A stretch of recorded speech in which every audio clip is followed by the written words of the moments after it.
ये आपके लाइफ की one of the most amazing fact में से एक होगी। 4 अप्रैल, 6 जून, 10 अक्टूबर और 12 दिसंबर। तो आ गए आप जबरदस्त फैक्ट्स के अल्टीमेट काउंटडाउन में। स्वागत है आप सभी का ऑप्टिमाइज फैक्ट्स के सीजन 2 में। शुरू करते हैं फैक्ट्स का सिलसिला फ्रॉम फैक्ट नंबर 10। आपने काफी सारे फोबियाज के बारे में सुना होगा, लेकिन एक ऐसा फोबिया जिसके बारे में सुनकर लिटरली आप शॉक रह जाओगे। नोमोफोबिया, जिसे कहते हैं fear of living without your mobile phone. आज के टाइम पर हम सब जानते हैं कि मोबाइल फ़ोन हम सब के लिए एक आम चीज़ है और हम सब के लिए आज के टाइम पर मोबाइल फ़ोन एक बहुत ही ज़्यादा एसेंशियल सी कंपोनेंट बन चुकी है। लेकिन कुछ लोगों को अपने फ़ोन से इतना ज़्यादा लगाव होता है कि वो अपने फ़ोन के बगैर एक सेकंड भी गुजारने को तैयार नहीं रहते और अपने फ़ोन से बिछड़ने के इसी डर को कहते हैं नोमोफोबिया। सुनने में काफ़ी अजीब है, राइट? फैक्ट नंबर 9, कोविड-19, सार्स, स्वाइन फ्लू, इन सब वायरसेस के बारे में ऑफकोर्स आपने सुना ही होगा। और कोविड-19 तो आज के टाइम पर बहुत ही फेमस पैंडेमिक है। ये सब ऐसे वायरसेस है जो ह्यूमन बॉडी को डायरेक्टली इफेक्ट करते हैं। लेकिन क्या आपने कभी सोचा है कि वायरस को कोई वायरस इफेक्ट कर सकता है? Can viruses get viruses? ये सुनने में काफ़ी ज़्यादा अजीब सा क्वेश्चन है, लेकिन इसका आंसर है यस। जी हाँ, वायरस को भी वायरस हो सकता है और उस वायरस का भी वायरस होता है। ये सुनने में काफ़ी अजीब सा लग रहा है, राइट? बट यही सच है। वायरस का पूरा चेन होता है। हर चीज़ का दुनिया में बहुत ही बड़ा चेन होता है जिसको डिफाइन करना काफ़ी ज़्यादा मुश्किल है। और प्रेजेंट टाइम में साइंटिस्ट ने काफ़ी सारे ऐसे वायरस को फाइंड किया है जिसे भी वायरस पकड़ता है, यानी उन वायरसेस को भी वायरस होता है। ये वर्ल्ड सच में गजब है। फैक्ट नंबर 8, क्या आपने कभी सोचा है कि ओलंपिक्स में जो एक गोल्ड मेडल मिलता है जीतने पर, वो क्या असली में गोल्ड का बना रहता है? या फिर जो आप ये डायमंड प्लेट बटन देख रहे हो वो क्या असली में डायमंड का बना रहता है? तो आंसर इज़ नो, क्योंकि ये आपको बस रिकॉग्निशन के लिए मिलता है।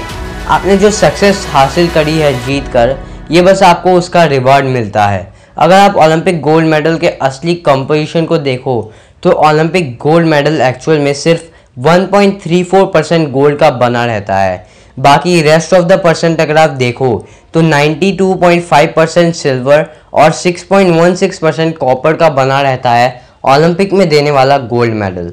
मतलब एक्चुअली में पूरा गोल्ड नहीं होता है। फैक्ट नंबर 7, हमारी वर्ल्ड हिस्ट्री में आज तक हज़ारों की संख्या में लड़ाइयाँ लड़ी जा चुकी है, लेकिन क्या आपको पता है कि वर्ल्ड का शॉर्टेस्ट वार कौन सा है? वर्ल्ड का जो सबसे छोटा लड़ाई था वो कौन सा है? तो एंग्लो जंजीबार वार, ये है वर्ल्ड का शॉर्टेस्ट वार। इस वार को यूके और जंजीबार सल्तनत के बीच 1896 में लड़ा गया था और ये ऑफिशियली वर्ल्ड का शॉर्टेस्ट वार है। और सबसे इंटरेस्टिंग चीज़, ये वार सिर्फ पौने घंटे तक चली थी, यानी ये जो एंग्लो जंजीबार वार थी वो सिर्फ 45 मिनट 45 मिनट्स के लिए चली थी। फैक्ट नंबर 6, सपोज आपके सामने कोई इंसान बैठा है और वो अचानक से हंसने लग जाता है पागलों की तरह, या फिर वो रोना शुरू कर देता है, तो आप उसके बारे में क्या सोचोगे कि ये तो पागल है।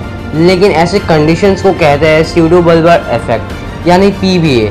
ये एक ऐसा कंडीशन होता है जिसमें कोई इंसान अचानक से अनकंट्रोलेबल और इनअप्रोप्रिएट लफिंग और क्राइंग से सफ़र करता है।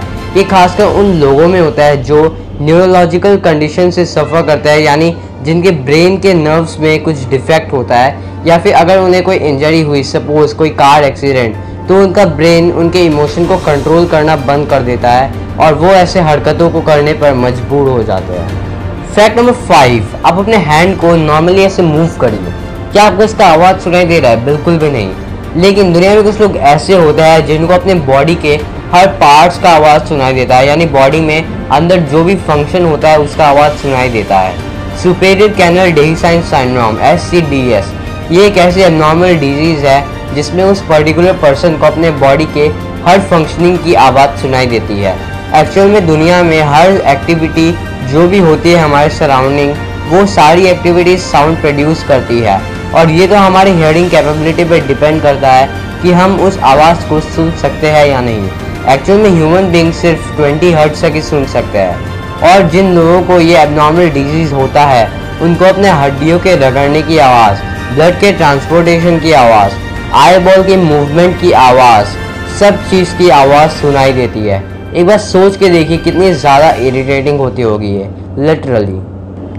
फैक्ट नंबर 4, मैं आपसे एक क्वेश्चन पूछना चाहूँगा कि इन्फिनिटी में अगर आप इन्फिनिटी को जोड़ दो तो कितना होगा, और अगर आप इन्फिनिटी में इन्फिनिटी को माइनस कर दो तो कितना होगा। ये साइंस की दुनिया की one of the most complex question में से एक है। इन्फिनिटी में अगर आप इन्फिनिटी प्लस करो तो ऐसे देखा जाए तो ये इन्फिनिटी ही होगा, लेकिन क्या इन्फिनिटी में इन्फिनिटी माइनस करने से ये जीरो होगा या फिर कुछ पार्ट बचेगा? आपको क्या लगता है इसका आंसर क्या होगा? ये बहुत ही ज़्यादा कॉम्प्लेक्स क्वेश्चन है। आपके अकॉर्डिंग इसका आंसर क्या है नीचे कमेंट करके ज़रूर बताना। फैक्ट नंबर 3, अभी जो आप फैक्ट सुनने जा रहे हो इसको बड़े ध्यान से सुनिएगा। ये आपके लाइफ की one of the most amazing fact में से एक होगी। ध्यान से सुनिएगा। 4 अप्रैल, 6 जून, 10 अक्टूबर और 12 दिसंबर ये हमेशा साल के सेम डे पर ही पड़ता है। फॉर एग्जाम्पल 4 अप्रैल अगर मंडे को पड़ा तो 6 जून, 10 अक्टूबर और 12 दिसंबर भी मंडे को ही पड़ेगा। और इन चारों डेट्स में सबसे अमेजिंग चीज़ तो ये है कि 4 अप्रैल साल का चौथा मंथ होता है यानी 4/4, जून छठा मंथ होता है यानी 6/6, अक्टूबर 10वां मंथ होता है यानी 10 अक्टूबर यानी 10 और 10, 12 दिसंबर जो कि साल का आखिरी और 12वां मंथ होता है यानी 12 दिसंबर को अगर आप देखो तो 12 और 12। ये बहुत ही ज़्यादा इंटरेस्टिंग सी फैक्ट है जो अभी मैंने आपको बताई। फैक्ट नंबर 2, जैसे एरेक्नोफोबिया यानी फियर ऑफ स्पाइडर्स होता है और फियर ऑफ रेप्टाइल्स को कहते हैं हर्पिटोफोबिया, उसी तरह से फियर ऑफ स्नेक्स को कहते हैं ऑफिडियोफोबिया। और ये एक एक्सट्रीम फियर ऑफ स्नेक्स है क्योंकि नॉर्मली स्नेक से तो सबको एंग्जाइटी होती है, लेकिन इस सिचुएशन में, इस फोबिया में उन लोगों को स्नेक से इतनी ज़्यादा एंग्जाइटी होती है कि वो उन्हें कहीं पर भी देखते ही बेहोश हो जाते हैं। फैक्ट नंबर 1, ये जो आप ट्रेन पे ऐसे टैग्स देखते हो उसका मीनिंग क्या होता है? ये सब एक्चुअली जोन्स होते हैं। इंडियन रेलवे सिस्टम काफ़ी सारे जोन्स में बटा हुआ है। For example western central railway, eastern central railway, northern central railway और इसके अलावा भी बहुत सारे रेलवे जोन्स पे इंडिया बटा हुआ है। तो जो आप इस पिक्चर पे देख रहे हो WCR यानी western central railway and Hindi में PMRA यानी कि पश्चिमी मध्य रेलवे। तो जो आप टेक्स्ट देखते हो ये ट्रेन्स पे, इसका मतलब ये डिविजन्स ही होते हैं यानी जिस जोन्स में ये ट्रेन्स बटे हुए हैं। काउंटडाउन ऑफ फैक्ट्स में आज बस इतना ही। वीडियो इन्फॉर्मेटिव लगा तो लाइक, शेयर और सब्सक्राइब जरूर करना। मिलता है अगली वीडियो में।